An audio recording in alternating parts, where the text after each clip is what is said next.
Hello everyone, সবাই কেমন আছেন? আশা করি অনেক বেশি ভালো আছেন। আপনাদের আশীর্বাদে আমি অনেক বেশি ভালো আছি।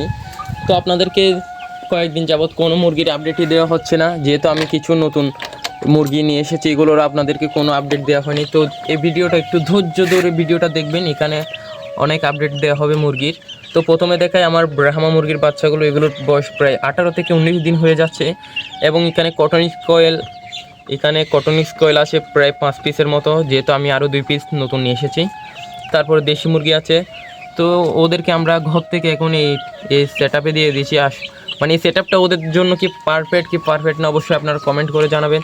তার সাথে সাথে আপনাদেরকে আরও অনেক আপডেট দেওয়া হবে। একটু ধৈর্য ধরে ভিডিওটা পুরো দেখার চেষ্টা করুন।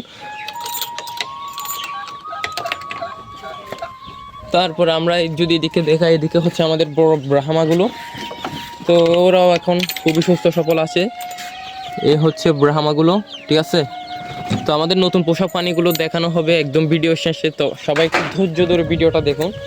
তারপরে দেখাই, এখানে হচ্ছে 2 মাস বয়সী ব্রাহ্মা।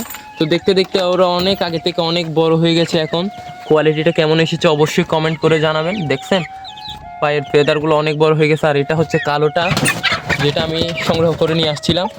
তো এগুলো হচ্ছে ব্রাহ্মাগুলো, ঠিক আছে। তো এখন দেখানো হবে আবার নতুন পোষা প্রাণীগুলো, যেগুলো আমি নিয়ে এসেছি একদম বেস্ট কোয়ালিটি। মানে অনেক কষ্ট করে এগুলোকে সংগ্রহ করেছি। তো এগুলো হচ্ছে আমার জাপানিজ ব্যান্থাম, যেগুলো সিল্কি বিক্রি করার পরে আমি এগুলো নিয়ে আসছি। আপনাদেরকে কোনো প্রকার ভিডিও দেওয়া হয়নি এগুলোর। তো এগুলো হচ্ছে জাপানিজ ব্যান্থাম।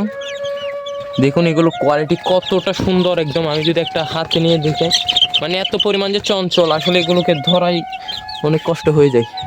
এই দেখুন কোয়ালিটিটা দেখুন একটু, দেখছেন অনেক সুন্দর। এগুলো পাগুলো একদম ছোট।